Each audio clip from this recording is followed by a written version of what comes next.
क्या हो अगर मैं आपसे कहूं कि आपको शांति पाने के लिए कुछ भी नहीं करना है, बल्कि जो आप कर रहे हैं वही आपको दूर ले जा रहा है। क्या हो अगर ध्यान, त्याग और कोशिश भी आखिर में रुकावट ही बन जाए? और क्या हो अगर एक ऐसी अवस्था हो जहां पर कुछ पाना ही ना हो, ना कुछ छोड़ना हो, फिर भी भीतर पूर्ण शांति हो? तो आज हम बात करेंगे उस अनुभव की जहां राजा जनक जी अपने स्वरूप की अनुभूति की बात करते हैं। नमस्कार दोस्तों, आनंद सूत्र चैनल पर आप सभी का स्वागत है। चलिए बिना देर किए उस गहरी अनुभूति को महसूस करते हैं। अब ये वचन अष्टावक्र गीता में राजा जनक जी की अनुभूति को दिखाता है। तो अब महाराज जनक जी कहते हैं, पहले मैं कर्म से विरक्त हुआ, फिर अधिक बोलने से और अंत में विचारों से भी। इस प्रकार मैं अपने स्वभाव में स्थित हो गया। जनक जी यहाँ पर एक भीतरी यात्रा बता रहे हैं। पहले वो बोलते हैं कि कर्म से दूरी यानी कि अनावश्यक भाग दौड़ कम हुई, फिर बोलने से दूरी, बेवजह की बातें, तर्क वितर्क छूटे, फिर उसके बाद विचारों से दूरी यानी मन का लगातार चलना शांत हुआ। तो विरक्त का यहाँ पर मतलब है मन का खुद ही इन सब से हट जाना, जबरदस्ती रोकना नहीं, बल्कि समझ की वजह से रुचि खत्म हो जाना। और सबसे गहरी बात अंत में जनक जी बताते हैं कि मैं बस अपने में स्थित हूं, यानी अब मुझे ना कुछ करने की जरूरत है, ना कुछ बोलने की, ना कुछ सोचने की, और फिर भी सब कुछ ठीक है। वो कहते हैं कि मुझे ध्वनि आदि यानी कि इंद्रियों के विषयों में कोई लगाव नहीं है और आत्मा भी कोई देखने समझने की वस्तु नहीं है। इसलिए मेरा मन बिना किसी भटकाव के एकाग्र और शांत है और मैं ऐसे ही स्थित हूं। अब यहां पर जनक जी दो बातों का जिक्र कर रहे हैं। पहला तो ये कि बाहर से लगाव खत्म, जो कुछ इंद्रियों से दिखाई देता है, सुनाई देता है, उसमें खिंचाव नहीं। दूसरा, आत्मा को वस्तु नहीं मानते, उसे पकड़ने, देखने, समझने की कोशिश नहीं। और सबसे गहरी बात, आम तौर पर मन दो जगह भटकता है, बाहर की चीजों में यानी आवाज, दृश्य, लोग, या भीतर कुछ पाने की कोशिश में। तो जनक जी कहते हैं कि दोनों ही छोड़ दिए। तब क्या होता है? जब बाहर कुछ खींचता नहीं और अंदर कुछ पकड़ना भी नहीं, तो मन अपने आप शांत हो जाता है, कोई डिस्ट्रैक्शन नहीं बचता। अब महाराज जनक जी का ये वचन एक बहुत ही सूक्ष्म बात बताता है। प्रयास यानी कि एफर्ट कब जरूरी है और कब नहीं। वो कहते हैं कि मन के भटकने पर ही एकाग्रता के लिए प्रयास किया जाता है, और ये नियम समझकर वो कहते हैं कि मन के भटकने पर ही एकाग्रता के लिए प्रयास किया जाता है। ये नियम समझकर मैं वैसे ही स्थिर रहता हूं। यानी कि जब मन भटकता है तब कंसंट्रेशन की जरूरत पड़ती है, लेकिन जब मन पहले से ही शांत है तब प्रयास की जरूरत ही नहीं होती। हम खुद को मान लेते हैं, मैं शरीर हूं, मैं मन हूं, मैं ये व्यक्ति हूं। बस यही गलत पहचान है। इससे मन उलझता है, ध्यान भटकता है, फिर हम उसे पकड़ने की कोशिश करते हैं। तो जनक जी ने बताया कि जहां पर अज्ञान है वहीं पर प्रयास की जरूरत है, लेकिन जहां सच्चा ज्ञान है, जहां पर मन खुद शांत है, वहां पर कुछ भी करने की जरूरत नहीं। एक सरल उदाहरण से आइए हम इसे समझते हैं। जैसे पानी गंदा हो तो उसे साफ करने के लिए कुछ करना पड़ता है, लेकिन पानी पहले से साफ हो तो कुछ भी करने की जरूरत नहीं, उल्टा छेड़ोगे तो गंदा हो जाएगा। अब आगे जनक जी बताते हैं कि ना कुछ त्याग करने योग्य है, ना कुछ स्वीकार करने योग्य, न सुख है न दुख है। हे ब्राह्मण, आज मैं ऐसे ही स्थित हूं। वो कह रहे हैं कि अब वे चीजों को अच्छा या बुरा में नहीं बांटते, ना कुछ पाने की खुशी, ना कुछ खोने का दुख। लेकिन ऐसा क्यों?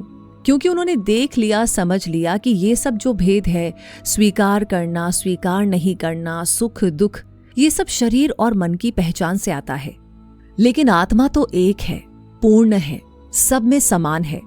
तो वहां पर कुछ भी जोड़ने को नहीं और कुछ भी हटाने को नहीं।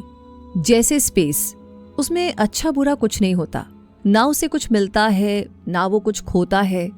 ठीक वैसे ही जनक जी अपने असली स्वरूप में टिके हैं, स्थिर है। वो बताते हैं कि जीवन में किसी आश्रम में रहना या ना रहना, ध्यान करना, मन के विषयों का त्याग करना, ये सब मुझे केवल विचलन यानी कि डिस्ट्रैक्शन ही लगते हैं। इसलिए मैं ऐसे ही अपने स्वरूप में स्थित हूं। इसका मतलब यह है कि जीवन के आश्रम जैसे ब्रह्मचर्य, गृहस्थ, वानप्रस्थ, संन्यास, ध्यान करना, त्याग करना, ये सब आत्मज्ञान से पहले के साधन हैं। और सबसे गहरी बात, जब तक पहचान शरीर मन से है तब ये सब जरूरी है, ये मदद करते हैं। लेकिन जब ये स्पष्ट हो जाए कि मैं शरीर मन नहीं शुद्ध चेतना हूं, तब ये सब बाहरी ढांचे लगने लगते हैं और भीतर की शांति में बाधा जैसे महसूस होते हैं। एक सरल उदाहरण से हम इसे समझते हैं। जैसे बारिश रुक जाने पर छाते की जरूरत खत्म हो जाती है। छाता गलत नहीं था, लेकिन अब जरूरी नहीं है। फिर वो बताते हैं कि कर्म करना भी और कर्म छोड़ देना भी दोनों ही अज्ञान से उत्पन्न है। इस सत्य को पूरी तरह जानकर मैं अपने स्वरूप में स्थित हूं। कर्म करना और कर्म का त्याग करना दोनों ही अज्ञान है। अहम भाव यानी मैं के भाव से आते हैं। लेकिन ऐसा कैसे? जैसे कर्म करना मैं कर रहा हूं और कर्म छोड़ना मैं नहीं करूंगा, तो दोनों में मैं बना हुआ है और यही अज्ञान है। न मैं करता हूं, ना मैंने कुछ छोड़ा है, तो न करने का बोझ है, न करने का प्रयास है। बस स्वाभाविक रहना है। जैसे सांस तुम उसे करते नहीं और छोड़ते भी नहीं, वो अपने आप चलती है, वैसे ही ज्ञानी के लिए जीवन चलता है बिना कर्ता पान के। सबसे गहरी बात यह है कि अज्ञान में हम या तो पकड़ते हैं यानी कि कर्म, या छोड़ते हैं यानी कि त्याग। किंतु ज्ञान में ना पकड़ना है ना छोड़ना है, सिर्फ होना है। जी हाँ, सिर्फ होना है। वो कहते हैं कि धन्य है वो व्यक्ति जिसने इसे साधना से प्राप्त किया, और उससे भी ज्यादा धन्य वो है जिसके लिए ये अवस्था स्वभाव बन गई। वो बताते हैं कि जिस व्यक्ति के पास कुछ भी नहीं है, उसमें जो शांति उत्पन्न होती है वो बहुत ही दुर्लभ है, अनमोल है, चाहे कोई सिर्फ एक लंगोटी ही क्यों ना पहने। इसलिए मैं त्याग और स्वीकार दोनों को छोड़कर सुख से जीता हूं। और अब आगे जनक जी एक और गहरी बात बता रहे हैं कि सिर्फ चीजें छोड़ देना असली मुक्ति नहीं है। साधारण त्याग भी अभी भी मैं त्यागी हूं का भाव रखता है, और जहां मैं बचा है वहां पर पूर्ण शांति नहीं हो सकती। कुछ भी नहीं का मतलब, और जहां मैं बचा है वहां पर पूर्ण शांति नहीं हो सकती। कुछ भी नहीं, इसका मतलब गरीबी नहीं है। इसका मतलब है कि भीतर कोई पकड़ नहीं है, कोई लगाव नहीं है, कोई अहंकार नहीं है। क्योंकि कहीं शरीर का कष्ट है, कहीं वाणी का कष्ट है और कहीं पर मन का कष्ट है। तो इन सबको त्याग कर मैं जीवन के परम लक्ष्य यानी मोक्ष में, सुख में स्थित हूं। कहने का तात्पर्य यह है कि जब तक लगता है मुझे कुछ पाना है, मैं अभी अधूरा हूं, तब तक शरीर, वाणी, मन तीनों मेहनत करते हैं। लेकिन जनक जी ने देख लिया कि जो मैं खोज रहा था मैं तो वही हूं। फिर क्या हुआ? प्रयास गिर गया, संघर्ष खत्म हो गया, और जो बचा वही शांति है। आइए हम इसे इस उदाहरण से समझते हैं। जैसे तुम चश्मा ढूंढ रहे हो, बहुत मेहनत कर रहे हो, फिर पता चला कि वो तो पहले से तुम्हारी आंखों पर था।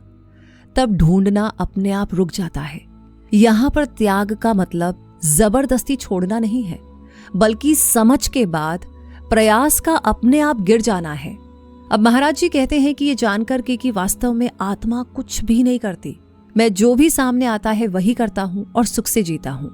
यानी जब मैं करता हूं, गिर जाता है, तब जीवन बोझ नहीं रहता, वो सहज आनंद बन जाता है। ये वचन अष्टावक्र गीता में कर्तव्य और त्याग दोनों के पार की अवस्था को साफ कर देता है। अब महाराजा जनक जी एक सूक्ष्म बात बताते हैं कि जो योगी शरीर से जुड़े हुए हैं वही कर्म करने या न करने पर जोर देते हैं, लेकिन मैं, जिसमें न जुड़ाव है न अलगाव है, मैं सुख से जीता हूं। तो जब तक ये भावना है कि मैं शरीर हूं, तब तक क्या करना चाहिए, क्या नहीं करना चाहिए, ये सब हमें जरूरी लगते हैं। मुझे ये करना चाहिए, मुझे ये नहीं करना चाहिए, दोनों ही इस बात पर टिके हैं कि मैं शरीर हूं। लेकिन उन्होंने जाना और समझा कि मैं शरीर नहीं हूं, तो न करने का दबाव, न छोड़ने का प्रयास, यानी कि कोई एफर्ट नहीं। तो जैसे तुम सपने में किसी से बंध जाते हो, फिर सपने में ही उससे छूटने की कोशिश करते हो, लेकिन जागने पर पता चलता है कि न बंधे थे, न छूटने की जरूरत थी। तो आगे वो घोषणा करते हैं कि रहने, चलने या सोने से मुझे न कोई अच्छा फल मिलता है न बुरा मिलता है, इसलिए मैं चाहे जैसा भी करूं, रहूं, चलूं या सोऊं, मैं सुख से रहता हूं। और हम आमतौर पर सोचते हैं कि अच्छा काम यानी अच्छा फल, बुरा काम यानी बुरा फल। लेकिन जनक जी कहते हैं कि ये सब शरीर और मन के स्तर पर होता है। सबसे गहरी बात यह है कि जब तक शरीर और मन को हम अपनी पहचान मानते हैं, तब तक हर काम का असर होता है, अच्छा बुरा लगता है। लेकिन जब यह स्पष्ट हो जाए कि मैं साक्षी हूं, शरीर मन नहीं, तब काम होते हैं। लेकिन जब यह स्पष्ट हो जाए कि मैं साक्षी हूं, लेकिन जब यह स्पष्ट हो जाए मैं साक्षी हूं, शरीर और मन नहीं, तब कुछ ऐसा होता है जो एक गहन अनुभूति है।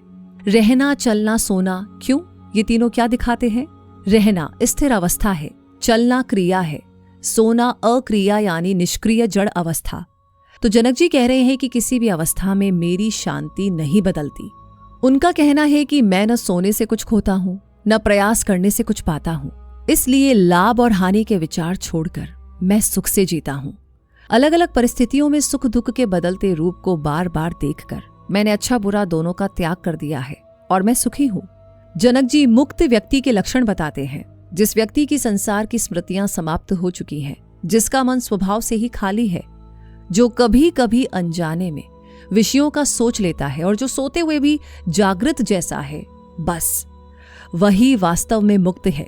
यानी संसार की पकड़ खत्म, पुरानी यादें, इच्छाएं, पहचान अब मन को खींचती नहीं है। मन स्वभाव से शांत है, जबरदस्ती खाली नहीं किया, खुद ही शांत हो गया।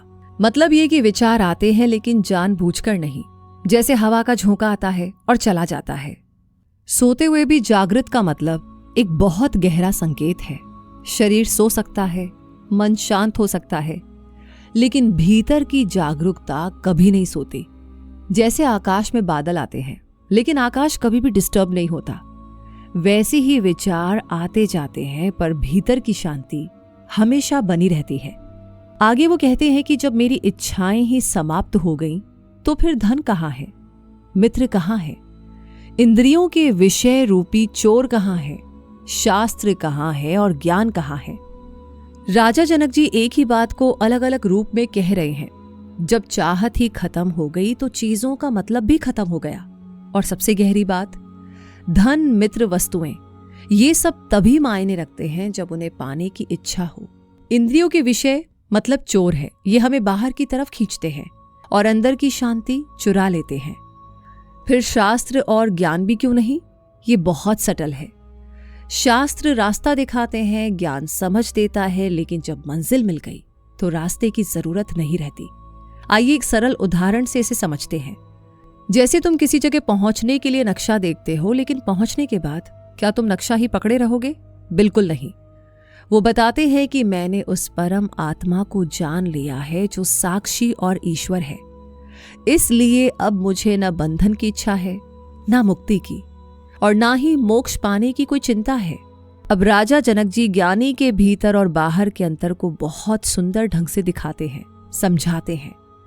जिस व्यक्ति के भीतर कोई संदेह नहीं है, लेकिन बाहर से वो अपनी इच्छा से ऐसे व्यवहार करता है जैसे कोई साधारण या भ्रमित व्यक्ति, तो उसकी अवस्था को केवल वही समझ सकता है जो उसके जैसा हो। भीतर यानी पूरी स्पष्टता, कोई डाउट नहीं। बाहर मतलब सामान्य मनुष्य जैसा व्यवहार। कभी कभी ज्ञानी का आचरण दूसरों को अजीब लग सकता है। ज्ञानी के अंदर पूर्ण शांति, पूर्ण स्पष्टता है, कोई उलझन नहीं है। लेकिन बाहर वो नियमों से बंधा नहीं होता, क्योंकि हम लोगों को आंकते हैं उनके व्यवहार से, उनके शब्दों से, लेकिन ज्ञानी की असली अवस्था बाहर से दिखाई नहीं देती। जैसे कोई अभिनेता फिल्म में पागल का रोल करता है, बाहर से वो वैसा ही दिखता है, लेकिन अंदर वो पूरी तरह जागरूक है। तो ज्ञानी अपनी इच्छा से चलता है का मतलब ये मनमानी नहीं है, ये है भीतर कोई बंधन नहीं। इसलिए स्वाभाविकता से जीवन जीना है। ज्ञानी को कौन समझ सकता है? सिर्फ वही जो खुद उस अवस्था में पहुंचा हो। तो अगर ये बातें सुनने के साथ साथ भीतर भी आपको बहुत स्पष्टता दे गई है, समझा गई है, तो अगर इन बातों को सुनकर के, समझ कर के भीतर कुछ क्लियर हुआ है, स्पष्ट हुआ है, तो यहीं पर ना रुके, क्योंकि ये तो सिर्फ एक शुरुआत है। इस चैनल पर हर वीडियो आपको धीरे धीरे उसी जगह ले जाने के लिए है जहां पर सवाल खत्म होते हैं और शांति शुरू होती है। तो अगर आप सच में समझना चाहते हैं, सिर्फ सुनना नहीं, तो पुराने वीडियोस को जरूर देखें।